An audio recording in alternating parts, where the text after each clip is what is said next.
I am King of Accra. Um, I'm a music producer, sound engineer, songwriter, music performer.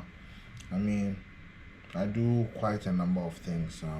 And today I've been motivated to tell my story of um, how I became a music producer and became King of Accra. Um, as much as I would like to be modest about it, I do have a name in Ghana music, with respect to music production, that I cannot overlook. So, like I said, I've been motivated to tell my story, and of course, it's better I tell my own story than to wait when I'm no more. Someone comes to try and tell a watered down story of myself, or an overrated story of myself. So I'll start from the beginning, and it's not going to be everything summed up in this video, because definitely it's more than that. But I'll start from somewhere, and then I will continue another time. So my real name is Ni Komete Kome. I was born in North Kanishi. I was born to a clergyman and his wife. My mom was a beautician. I grew up in a humble home. You know what I mean? Not I didn't grow up poor, and I didn't grow up rich too. Okay, so I mean, most of what I needed, I really got. And big ups to my late dad for giving me an education, because that really has helped me a lot. Okay. I've been known that I'm drawn to music. Sorry about this. This is not the time. I've been I've been a music lover since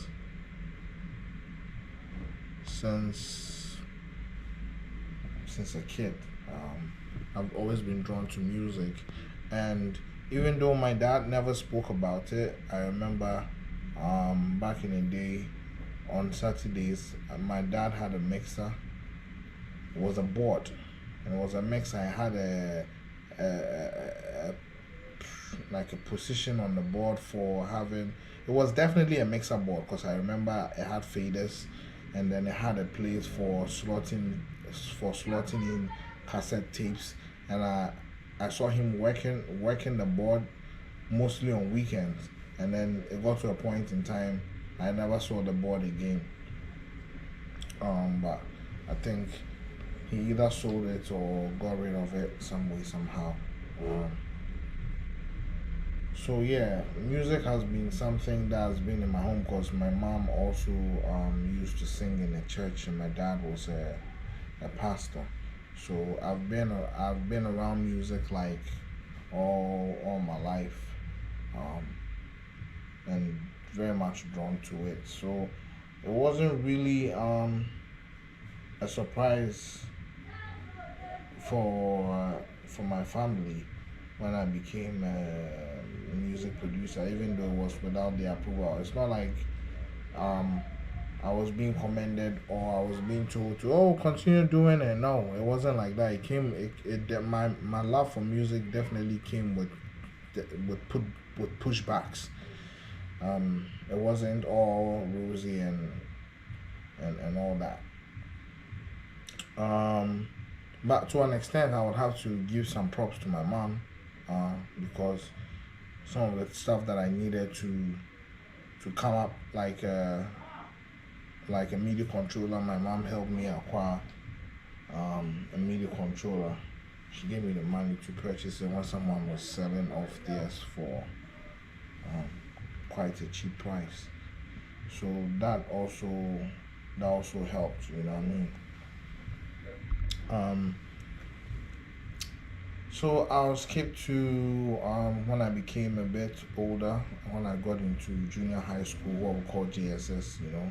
I'm still living in the same neighborhood where I went to my JSS, not too far from where I live. That's when I discovered, well, secular music, because at home it was just the gospel music that was reigning, and I grew up on songs like um, Jesus, Daughters of Glorious Jesus is Jesus. Jesus, yeah, all that good stuff. That's what I grew up on. The Table Sisters, the Daughters of Glorious Jesus, the all that, all that. I was on all that because that's the only music, or that's the only type of music that I'll play at home before church and after church. So I was heavily um, engulfed with it. So I came to notice rap, hip hop, you know what I mean? And it was when I was growing up, that's when we started having different kind of radio stations around, because when in my infancy there was just um, the GBC, and then later on Joy FM came, then Peace, whatever, all of them. But radio started playing hip hop, Joy FM, yeah, yeah, DJ Black, yeah, yeah, Open House Party, yeah, yeah, all that good stuff. That's where I started jumping on stuff like that. But before all of this, before high school, during junior high school, that's when the journey actually began, because that's when I met Hammer of the Last Two, and I've said this so many times, and I've written it on social media so many times, um, and that's what it is. That's the fact, because I was taught by Hammer to make beats, and this is how it happened. So, um, like I said, I went to JSS in East Legon.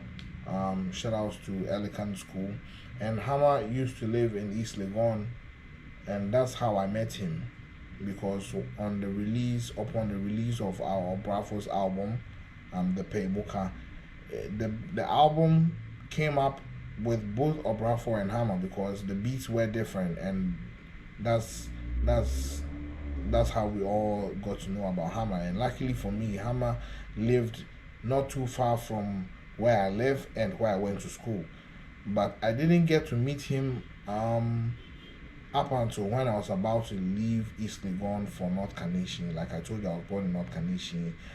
Grew up between Medina and East Legon, and then in East Legon, that's when I met Hammer. Hammer was a cool dude. He was kind. He was very open. He was jovial. Um, when I close from school and I'm going back home, because I moved from East Legon to North Kaneshie, I would definitely meet Hammer on the way. Say hi to him, and it was all good. You know what I mean? He was my friend at that point in time. And something I need to put out there, all my life, like all my friends have been like older than me, like 10, 25 years older than me, 10 years older than me, 15 years older than me. Yeah. I guess that's how life, I don't know how it happened, but then that's how it happened. So, I met Hammer. He was cool with me. I think our spirits gelled, and fast forward, like I told you, I moved from North Kaneshie and from East Legon to North Kaneshie, and my sister had to change schools. And right about when she changed schools, her school was situated right around where Hammer's studio was. So one time we were going to pick my sister from school, myself and my uncle, and then we meet Hammer in front of the studios with his people. And I'm like, okay. He goes like, what am I doing here? I told him I've left East Legon. He was like, okay, so there's the studio, come by. And everything just fell in place, because I had finished junior high school at that point in time, and I was waiting to go to senior high school. So he was like, come to the studio, and I went to the studio. It was cool vibes. The first time I went to the studio, my mom gave me permission to go to the studio, and I met Tiny. That was my first time going to the studio, to Hammer Studio actually, because I was already recording tracks when I was in no, That was my very first time going into a studio. Yes, because it was before high school. So that was my very first time entering into a music studio, and that was Hash House Studios at Awudume Estate roundabout. Awudume roundabout inside the Awudume Estate, not too far from Blue Ice and OM Studios. So I go to the studio and Makola Kwakwe, the album is being recorded, and this is this is an experience no one gets to have. I mean, no one in my at my age gets to have, you know, because you are Tiny wasn't a known personality then. You know what I mean? Shout out to Tiny. Tiny wasn't a known personality then. He was now recording his tracks, and the tracks were crazy. When I say the tracks were crazy. Up until then, never been to the studio. I was so hyped up, and people in the studio were cool. Well, I don't know about other people, but they were cool with me. So I go to the studio. I'm seeing the process. Tiny's recording his album. He's looking fly. Everybody coming to the studio is looking fly. You know what I mean?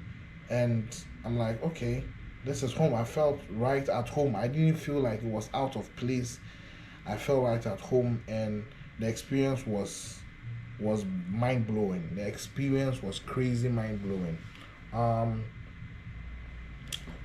like I said, Tiny's album was being recorded.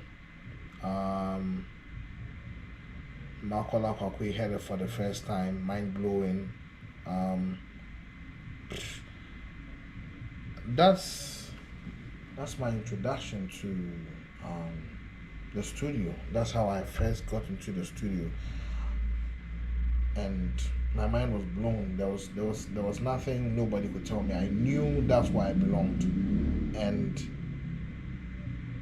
I mean, if you ask me now, I would just say I still feel the same way because it's never been out of place. Looking back on the kind of tracks that I've produced and how they have been accepted by the people, it could have never been a coincidence. So, I mean, with this first introduction of myself and how I got to study music production. Of course, I'll delve deeper into it with my next video that I'll do. So if you're trying to know how it all started for me, this is how it started. This is how I met one of the most legendary music producers ever to come out of Ghana and work with him, nurture, like being nurtured under him. And mind you, I wasn't the only music producer that he's nurtured. There are a lot of them, but up, out of all of them, I mean, I'm very sure it shows that I'm the one of the standouts among all of them because there were other people that were being trained.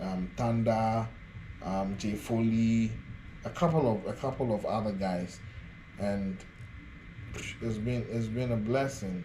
So I'll delve deep into how it all started then. I mean, and then transition it into how I started recording tracks, or producing tracks that made it to the airwaves. So, this is introduction to King of Accra, and I'm very happy to be talking to my people who love my music, people who don't love my music, people who like me, people who hate me. It's all love. Drop it all.